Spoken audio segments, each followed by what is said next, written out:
Hey y'all, Uncle Jimmy here.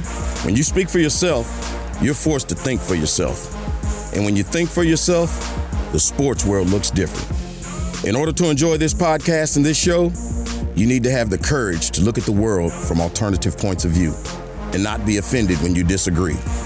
Speak for yourself isn't your Twitter, Facebook, or Instagram feed. SFY tells you what you need to hear and not what you want to hear. So, welcome aboard, buckle up, and enjoy the ride. All right, welcome to Speak for Yourself. Happy Hump Day. All right, Speak for Yourself presented by Hyundai. Jason Whitlock, Marcellus Wiley on this magical Wednesday afternoon. It is Christmas Eve in the Wiley household. The stork is coming to visit tomorrow. And if my memory serves me, Olivia, is that the baby name, I believe, Marcellus? Yes, my wife, big fan of the show, watched it yesterday, and I said it was Olivia, which it is, and she's like, make sure you tell him it's Olivia with an A. In our family, everyone has to be named with an A or M. So my wife is happy now, and tomorrow we go into the hospital. Let's make it happen, brother. Well, good luck with that. I'm sure it'll turn out great. And Olivia, welcome to the party. Welcome to Speak for Yourself. All right, Marcellus, let's move to Cam Newton. Cam Newton officially released yesterday. He's already responded over social media to his release, channeling his inner Jason Whitlock, saying he's free and he's hungry. I know exactly how he feels. He says, no pity, just work. Marcellus, I want to know from you, do you buy that Cam Newton, coming off this embarrassment of being released by the Carolina Panthers, will he be all in on football moving forward? Man, I've already purchased that. I got the receipts to show that Cam Newton has always been all in on football. It's unfortunate that there is a narrative out there. A lot of times people want to marry effort and achievement, and then they exaggerate that and take it to a place that I think is really dangerous, where people say, oh, Cam Newton is blessed by the gods, and just because of his physical nature, he just rolls out the bed and is Cam Newton. People don't understand the work it takes to just be on a football team, a scrub, a sorry guy, the Gatorade passer, let alone a starter, let alone a Pro Bowl, All-Pro, let alone the MVP of the entire league. Cam Newton has always been all in on football. Now, he's had greater aspirations or other things that he was interested in as well, but that shouldn't be an indictment on his effort and his commitment to the game of football. Being a guy who was lesser of a football player than Cam Newton, I still gave him my all and didn't reach the same heights as him. So I respect Cam Newton and his work ethic. Is he going to be all in? Is he going to be hungry? Is he going to be appreciative and humbled by this experience? Absolutely. But let's not act like the MVP wasn't all in before. All right, listen, he's been all in at times, I'm sure. It's just like me and my diet. A lot of days I'm all in. Some days I'm not. And again, on a more serious note, I'm going to reference a coach that you and I both know well, Marty Schottenheimer. Marty Schottenheimer used to say in Kansas City all the time. I can remember when Neil Smith, great defensive end for the Kansas City Chiefs, I believe in like 1997, they may have let Neil go, or 96 at some point.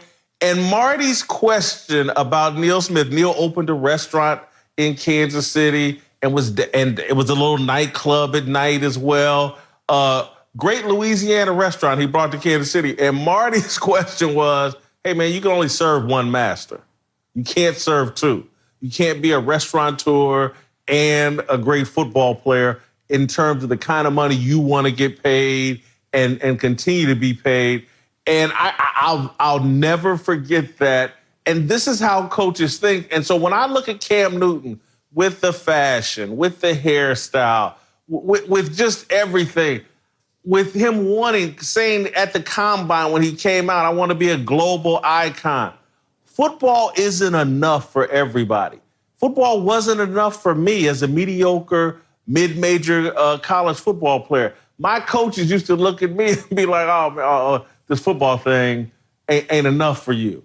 And it wasn't. And there were some guys, again, you don't want to be too smart or too ambitious and you can run yourself out of football because football is best played by people without options or believe this is the only thing that matters to them in their lives. And that's why guys like Peyton Manning and Tom Brady reach such high levels, Ray Lewis, guys like that. And so to me, for Cam Newton, I've never felt on a consistent basis was he ever all in on football. I think right now he's motivated, he's embarrassed. How long will that last?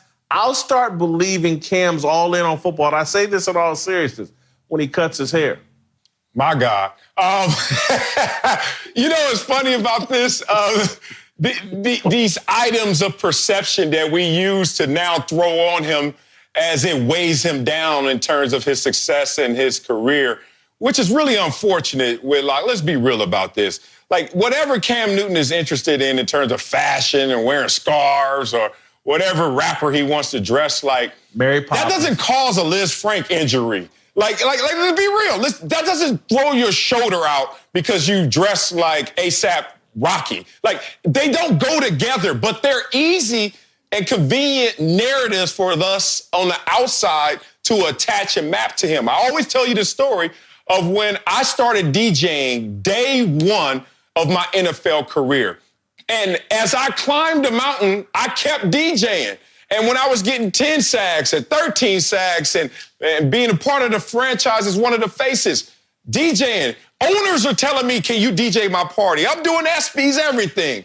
And then when you start to decline, they say, oh, he wasn't focused. He was distracted by the DJing. I DJed when I was in the Pro Bowl, but now it's a problem. So I think it's just a convenient reason for us to say someone is in decline because of X. We always got to attach blame.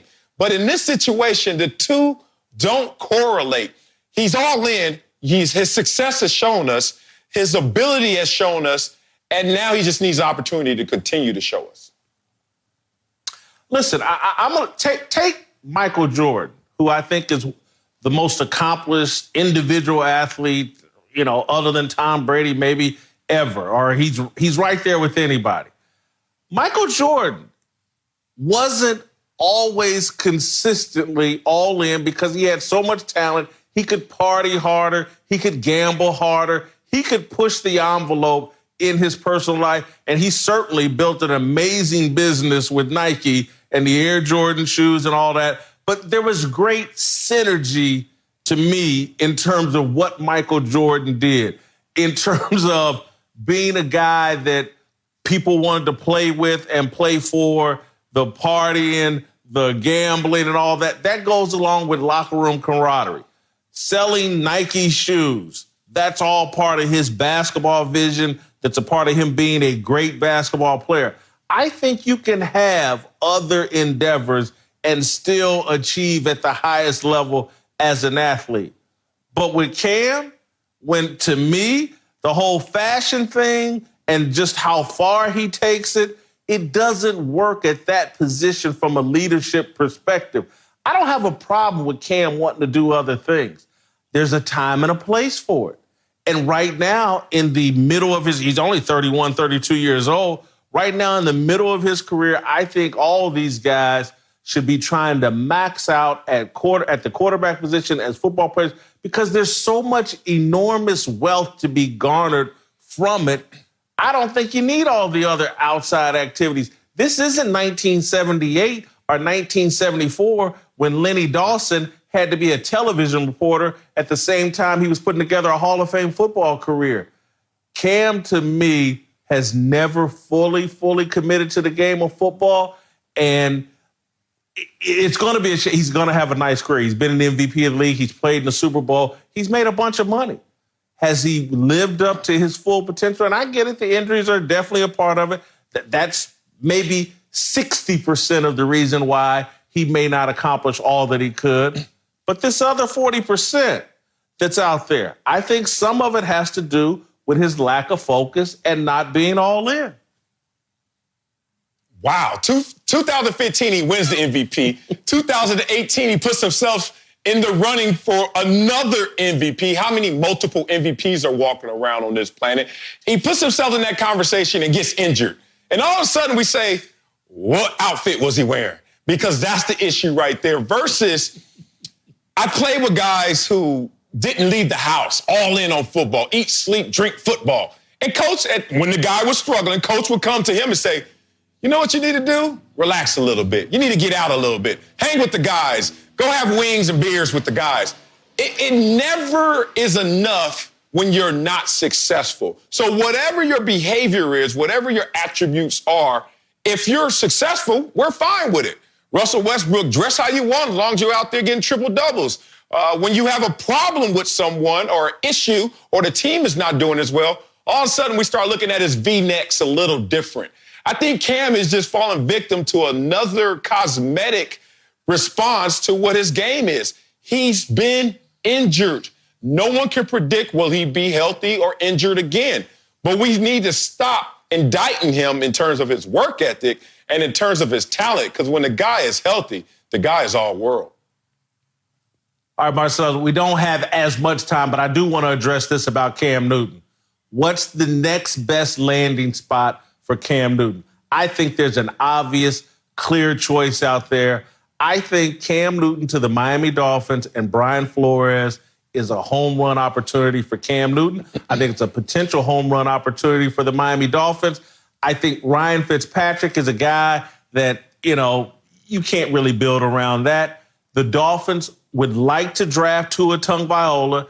That gives Cam an opportunity to go play for a team that really finished the season well last year, has made some really nice moves this offseason. I would love to see Cam Newton down with Brian Flores and the Miami Dolphins. I think they could do some things in a division that's up for grabs. And if Cam can't grab that position and be their quarterback for the future, I think he could go down there and have a great year. Tua red shirts basically this year. That's what he'd like to do. And then set Cam up to go someplace else for big money the following year. I love Cam in Miami. I love that destination as well. But that will be my plan B. Miami is a great situation. You talked about the quarterback room right now, how Cam could really stand out and help that team continue to establish their culture and winning ways. But there's one place better. And I know we're all out here participating in social distancing, but I'm sitting right where Cam Newton needs to be next year in Los Angeles as a Charger. He can stay in my pool house right here. I'll go inside. We'll figure out what we'll do this show. But Cam Newton needs to be a Charger.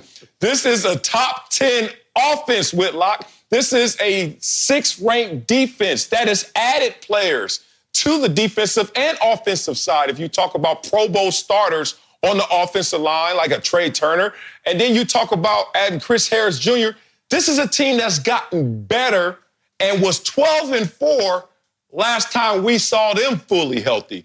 And they have a parallel understanding of what injuries can do to you and your reputation. 12-4 a couple years ago, 2018, and then we saw last year a team that was 5-5, and then the wheels fell off. Well, Cam Newton, 2018, he's 6-2 as a starter, MVP candidate. And then the injuries occurred and the wheels fell off. I think this is a marriage that is made in heaven for both of those guys to get back to where they are, which is very talented roster and player that can get over the hump together. Are you an active person? Do you like running, weightlifting, hiking, paddleboarding? If you're looking for something that can give you a natural edge to be better and get more out of your favorite activities, you should try Beat Elite from Human. Human Beat Elite can help extend endurance, improve energy and stamina, and increase oxygen delivery throughout the body. Beat Elite focuses on blood flow and oxygen transport, helping optimize your workouts. There's no more feeling strain in your legs or burn in your lungs, making it an awesome product to integrate into your training routines. Beat Elite is trusted by hundreds of elite teams, athletes, and organizations all over the world. So you know you're getting a top-notch performance product. Try it yourself and feel the difference. Do what I did. Take your game to the next level with Beat Elite by going to livehuman.com/speak and get 20% off your first purchase. The team at Human is making this offer exclusive to Speak for Yourself listeners only. You won't find a deal like this anywhere else. That's livehuman.com/speak. livehuman.com/speak. All right, welcome back to Speak for Yourself from the Crib, presented by Hyundai. Jason Whitlock, Marcellus Wiley. All right, we're going to go out to Denver and visit our man Stink, Mark Schlereth. Mark, welcome to the show. You heard Marcellus argue the L.A. Chargers are the best landing spot for Cam Newton. I say the Miami Dolphins are. What say you? Well, I think if you want to go right to a place where you're going to start right off the bat, or at least have a chance to compete for a starting job, I like the Chargers. Also like Jacksonville. Can you beat out Gardner Minshew? I think you can. But that may be a mess. I really like the Miami Dolphins, but I still think they're going to probably draft Tua, and you're going to be holding the seat for Tua if they do draft him at whatever it is, 3, 4, 5 overall, whatever the Miami Dolphins have. So I do like your chance to compete for the Chargers, also for the Jacksonville Jaguars. But the bottom line with Cam Newton is he's no longer in a position, in my mind, to come out there and say, I'm the starter. You're going to have to compete and earn that starting job. All right, let's move on. Marcellus, big story in the NFL, a disagreement among NFL general managers and I think NFL ownership about what should be done with the NFL draft in late April. I think a lot of general managers would like to delay the draft perhaps a month because some teams are forbidden from going into the facility and preparing. They don't feel like they're going to be able to test all the players the way they would in a normal draft. Marcellus, do you agree with some NFL general managers who would like to see the NFL draft delayed a month?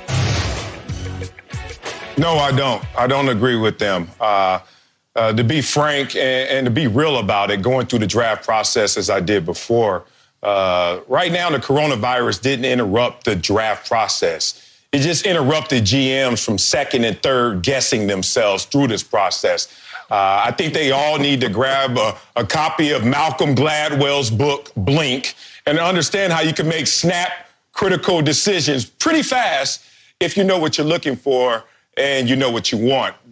It's just amazing right now that we're really going to attach what's going on in our world and say, hey, I've seen 3-4 years of film on this guy, and I saw him at the combine, but you know what I really need? I really need to go to his facilities, let him knock it out the park in his comfortable environment, in a tank top and shorts, if he wears a tank top. And that really solidifies my decision on who to draft. They know who to draft. They know who they want. They know where they're slotted. Make a decision. How many times do you need to see exactly what you want if that's what you want? I don't think you should delay it any farther.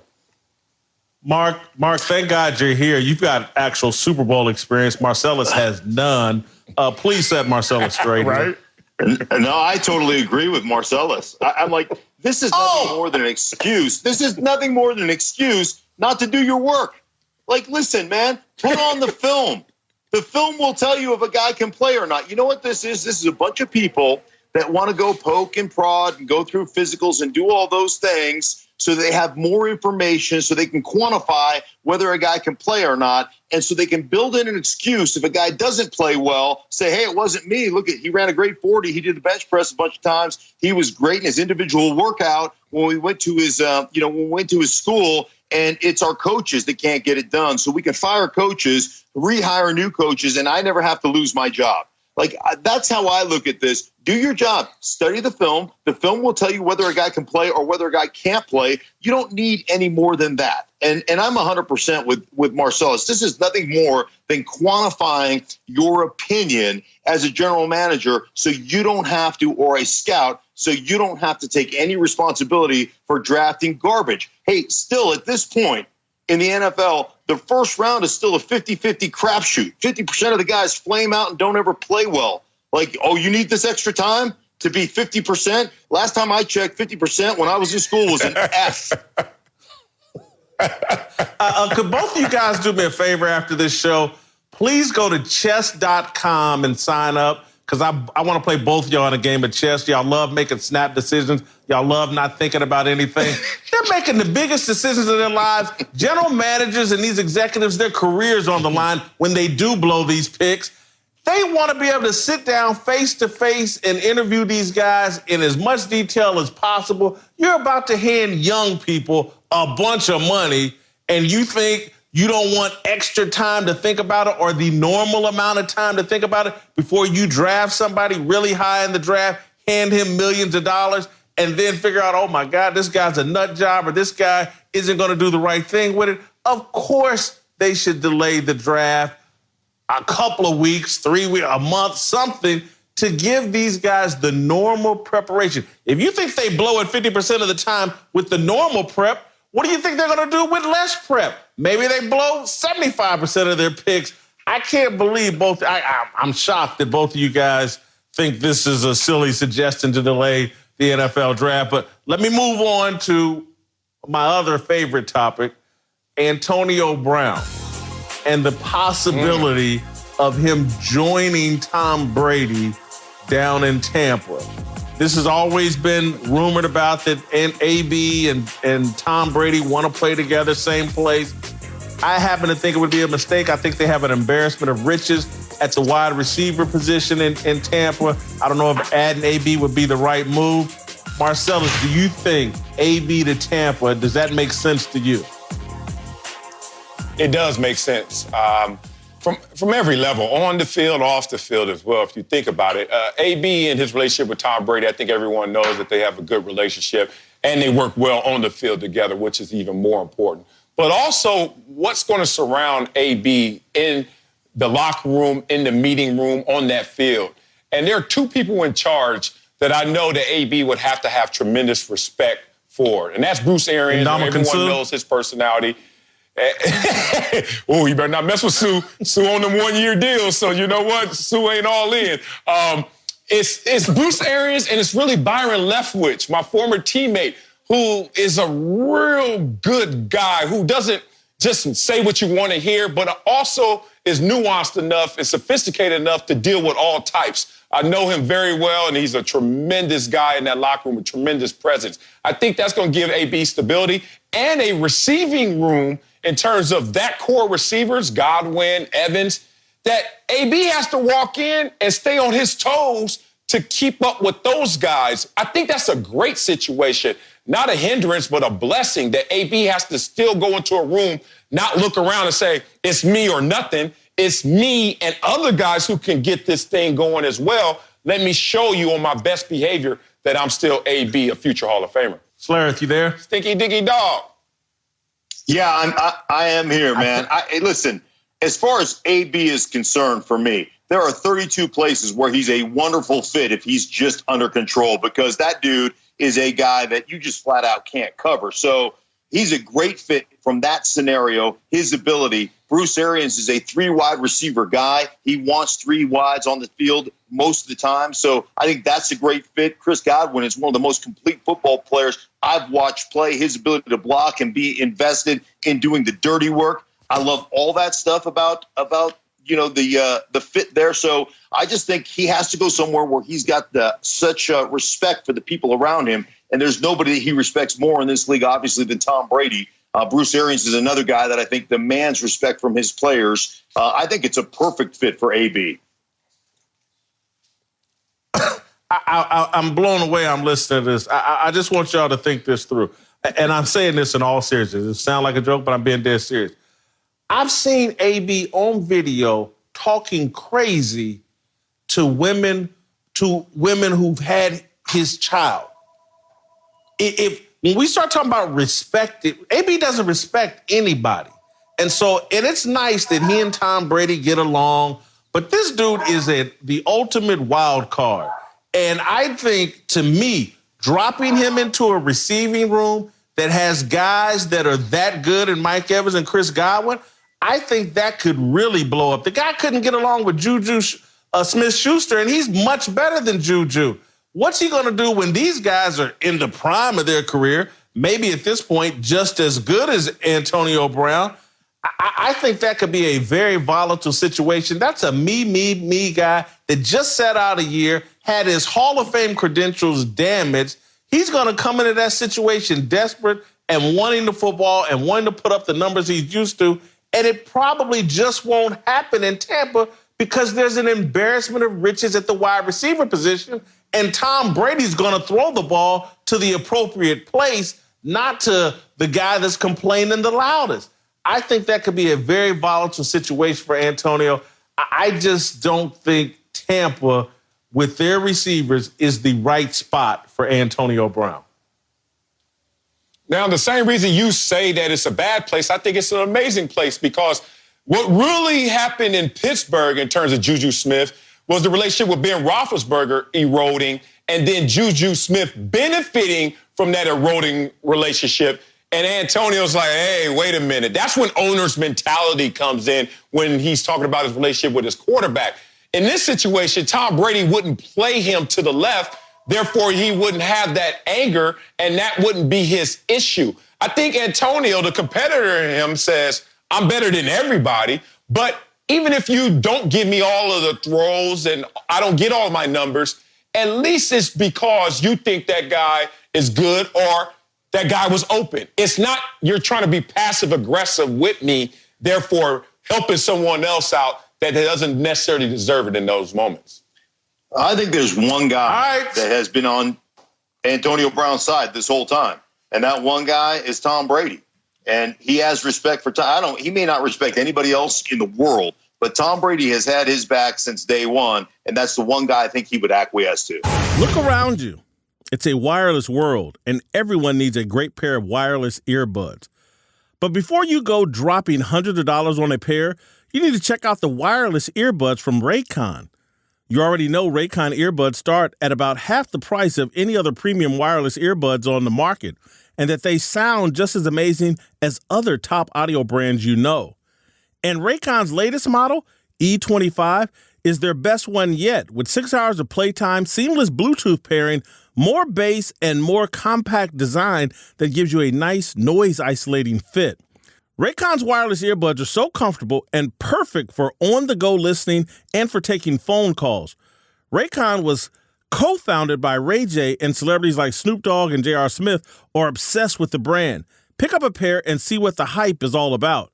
Now's the time to get the latest and greatest from Raycon. Get 15% off your order at buyraycon.com/speak. That's buyraycon.com/speak for 15% off Raycon wireless earbuds. buyraycon.com/speak. Welcome back to Speak for Yourself from the Crib, presented by Hyundai. Time now for Darnell's question of the day. Darnell, take it away. Yes, sir. So obviously we're all stuck at the crib right now with the coronavirus impacting us, not only here in the U.S., but all across the world as well. I see you joking, Marcellus. But one thing I keep hearing about is this toilet paper shortage. I don't get it at all. So first off, I want to ask you guys, can you explain to me why this is going on? And then also, just in more generally speaking, how are you guys preparing for the coronavirus lockdown? Well, I'm glad you asked, Darnell, because they call me Mr. Whipple in my neighborhood here in my apartment here on Wilshire. I have 58 rolls of toilet paper here, 58? And I completely understand the toilet paper shortage scare. And because, listen, man, if you get locked down, if they say you can't leave your house for 30 days, what do you want to wipe with? Charmin? Or do you want to wipe with some T-shirt you got to wash? This is so easy to understand. But listen, if anybody runs short, Marcellus, Darnell, your boys got you right here. I got 58 rolls. 57 and a half. I'm sorry. Oh, that's what I need. Yeah, that was the first thing that came to my mind when I was like, I'm about to be trapped in my house for 30 days. Man, you know how many old T-shirts I got from the Buffalo Bills and Chargers? Hey, if it gets tight over here, all that swag, them Fox T-shirts, that's going to be brown. Let me say this. I think, man, we are big kids. Let me try to put my psychologist hat on. We are big kids. They always say if you really want to know what's going on with you, ask the 5-year-old within you, right? So I remember when I was 5, I didn't get in too much trouble. I mean, you're just full of energy. Your mama say, sit down. No, you can't have that. But then there was one thing that always struck us, especially as boys, as young kids. Mama would check my underwear. Mama would check for hey, boy, like, you need a wipe. I remember just, like, I'm still in shock of how many times my mama said, boy, it looked like a train just ran through your underwear. So I think that there's just a huge phobia of mamas out there yelling that we need to make sure we good. That's as good as I can come up with. That's all I got. Darnell, I got to respond to that because since it's confession time, that is definitely my motivation because, and my mama can tell you right now, they didn't get me under control in terms of going to the potty until I was in 4th grade. You talking to a man that boo-booed in his pants all the way up to 4th grade. I'm just keeping it real. So, yeah, that's why I have this 58 rolls of toilet paper. Be prepared. But on a more serious note, and that is serious, that's true confession, I also have I had 36 gallons of water here in my apartment as well. So, look, in terms of water and toilet paper, I've been totally prepared. In terms of food, I cut down to 1 meal a day right before the coronavirus thing hit. So I felt like God was looking out for me and put me on a diet that works for the coronavirus. Maybe so. You probably don't need the toilet paper, Whitlock. You eating one time a day. Exactly. You ain't gonna need it. I'm gonna say a few things. One, Darnell, I don't know what you've been doing, but your head is filling up that entire box like I've never seen it before. So you might need to let something out, whatever you got clogged up. Whitlock, I didn't do number 2 in the 4th grade, but I didn't stop wetting the bed till I was 13 years old, man. So I don't know if I got you beat because it was only number 1, you number 2, and so I believe that alone. Man, y'all know me, man. I partied so hard in my 20s and 30s, man. That DJing life and just being from LA, and I lived through that. So the last 4 or 5 years, I really have become a homebody. And right now, it's almost government law to stay at home. So I really feel like outside of the commute to work or to take my kids to school, this is normal day-to-day in terms of having 3 young kids in this house. And it really feels like things are kind of normal for us. We fill the pantry, and then we just start ordering some takeout, trying not to eat up all our pantry food right now. But if you take your time to go out there and look for some essentials, outside of toilet paper, because Whitlock got that on lock, it's still kind of normal out there. Darnell, I don't have a screen, so I can't see you, what you look like. But I do want to give you this warning, Darnell. When we come back to the Fox lot in the studio, whenever that is, next week, following week, Easter, whatever, don't make the mistake of having me show up looking better than you. That's going to be your worst day on this planet, brother. That's the least of my worries, Whitlock. We're going to the I ain't worried about that, Whit, at all. Well, I would be worried. All right, welcome back to Speak For Yourself from the Crib. Jason Whitlock, Marcellus Wiley on a wonderful Wednesday hump day across America. Hope you're enjoying the show. All right, let's go out to LeVar Arrington's crib. LeVar, you just heard me and Marcellus give Darnell some advice on handling the coronavirus lockdown. Yeah. How did you prepare for this lockdown? You know, this is how I prepared for my lockdown, guys. You can multitask with this, okay? Everybody talks about drinking their sanitizer. No, you don't drink your sanitizer. You get you a nice jug of wine and you clean up things while you have a sip. I mean, that's just how I'm working over here. You already know, Marcellus. You know what I mean? Getting your drink. I'm gonna get 58 gallons of that oil, not no paper towels or some toilet tissue. If I go out, I want to go out like that. Indeed.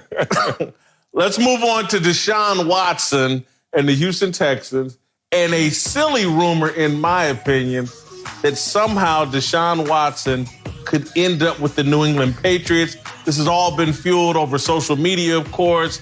Tyler Conway of Bleacher Report tweeted out some Drake lyric and had a picture of Bill Belichick on the phone that kind of insinuated that Belichick may be trying to swing a deal for Deshaun Watson. Deshaun Watson, because he's bored, liked the tweet. And so now people are like, is there some truth here? Could DeAndre Hopkins departing Houston have caused Deshaun Watson to want out of Houston? Is this rumor silly or is there substance to it, Marcellus? It's silly overall. There is a little substance in respect that if you're Deshaun Watson, obviously you lose Hopkins and you don't even get fair value for him. You have to feel a certain way about that, and it's not good. But at the same time, you wanting out is not the same as another team wanting you there, especially the New England Patriots, who are not a quarterback away from getting over the hump. Let's just be real. Tom Brady's not there. Whoever's on the roster, whether it's Stidham or whatever they draft, that's what they're going to roll with because they are not a quarterback away. They're weapons away. We're talking about receivers, running backs. They're weapons. They need, or tight end, they need an arsenal that will support a quarterback, and then they're a quarterback away. But this leaky water hose, not one piece of tape is going to fix it in New England. And even if it's as great as Deshaun Watson, he's not going to be enough. LeVar? I think there's great validity to it. I think when we've already found out from the way O'Brien is handling things that he doesn't want something or somebody distracting or taking away from his leadership within that organization. And this DeAndre Hopkins situation could have spurned or facilitated, Deshaun Watson feeling a certain type of way, possibly speaking on levels that may make Bill O'Brien uncomfortable. We know that they're not a quarterback away in New England, but if you get a quarterback like Deshaun Watson, you're certainly closer to being where you're trying to be with him there versus trying to figure out who the quarterback of the future is going to be. So, with a tinfoil hat on and sitting here with my conspiracy theory, Bill O'Brien has ultimately placed himself in a situation where he may end up losing his job off of this DeAndre Hopkins situation.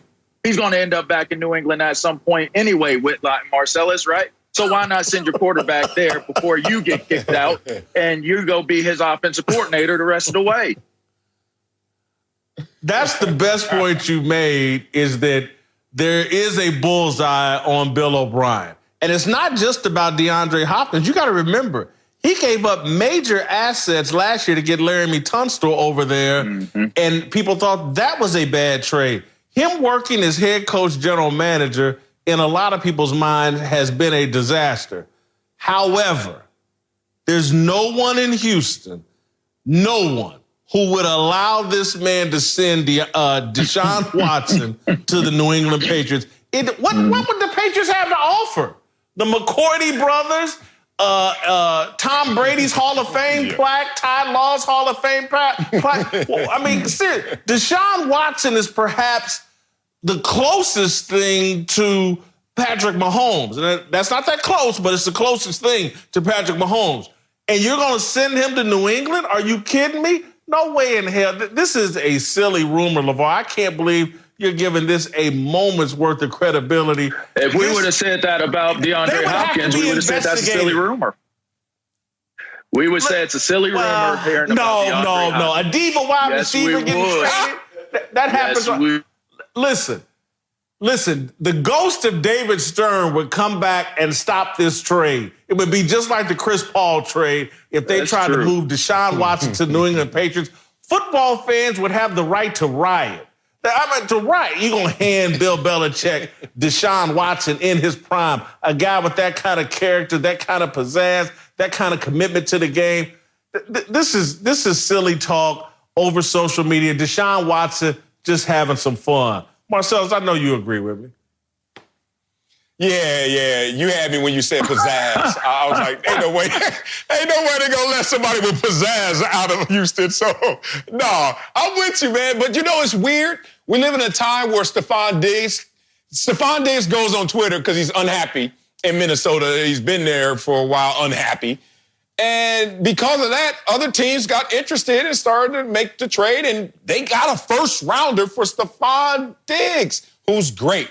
But Hopkins is more. And they didn't get the same fair value back. So which way is up in Houston right now is a conversation. So as crazy as this sounds, this is as crazy as Houston is acting right now. So who knows how it could play out. All right, let's move to another topic very quickly here. Jameis Winston. He's on the block. The Tampa Bay's moved on from him. What's a better landing spot for Jameis Winston? The Pittsburgh Steelers or the New England Patriots? I can see the Patriots having some interest in Jameis Winston. Which one would be a better landing spot, Steelers or Patriots? Man, this is such a tight one. They both have benefits, pros and cons. I'm going to go with the Pittsburgh Steelers.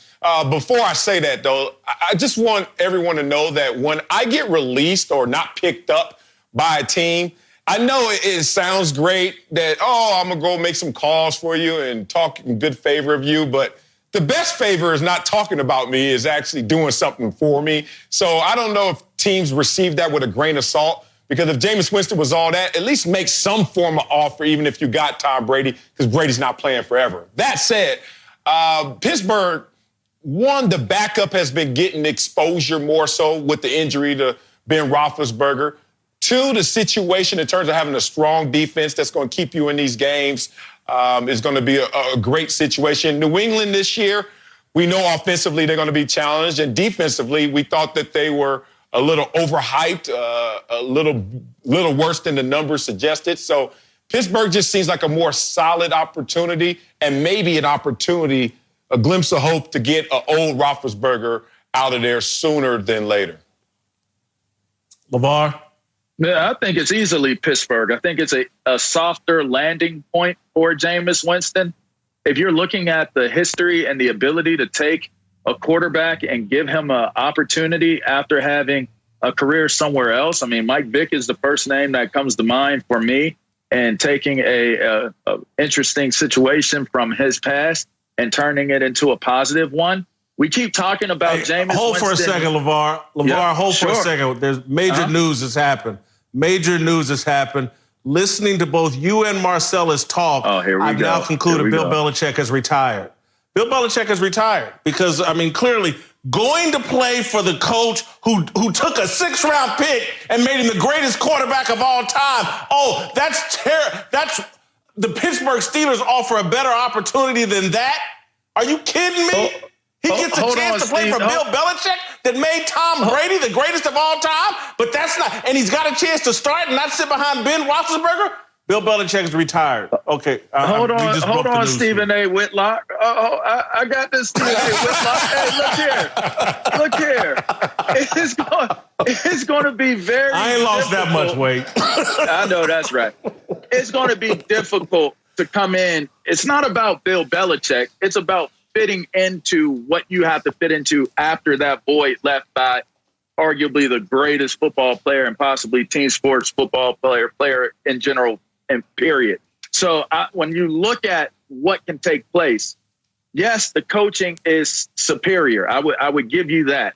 But if I'm looking at the opportunities that exist, I get to learn from a Hall of Famer who's on his last leg, which, by the way, I could end up starting at any given point in time during the course of the season. And I have a coach that I know for certain that I'll be able to relate to in a way where he really wants to maximize what it is that you can get out of we gotta go. As a player. Thank God I brought this toilet paper with me, because that's a lot of crap you just spilled. Well, if you need me to all right, Uncle Jimmy's around the corner. I'm going to clean it up. We'll give you our approval rating for Cam Newton. Speak for yourself. Derek!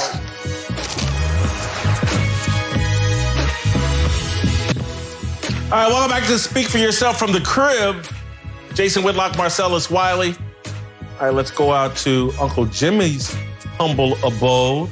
Uncle Jimmy, welcome to the show. Do you have a big dummy of the day? Yes, sir, I sure do. For the first time in history, man, I'm giving out dual dummies of the day. I'm the oldest person on the show, and both of y'all is the 2 youngest men on the show, and both of y'all is duking and pee-peeing on yourself. What the hell wrong with y'all? That's why we having the corona. Yes. Y'all's nasty ass. Very good point, Uncle Jimmy. You have any thoughts on our conversation about Cam Newton? What's my thoughts on Cam Newton? Do you have any thoughts about our conversation on Cam? Cam Newton's a misunderstood brother. Cam Newton's one of them brothers that come along every now and then in a lifetime. You understand what I'm saying? Cam Newton was eating yogurt 10 years ago.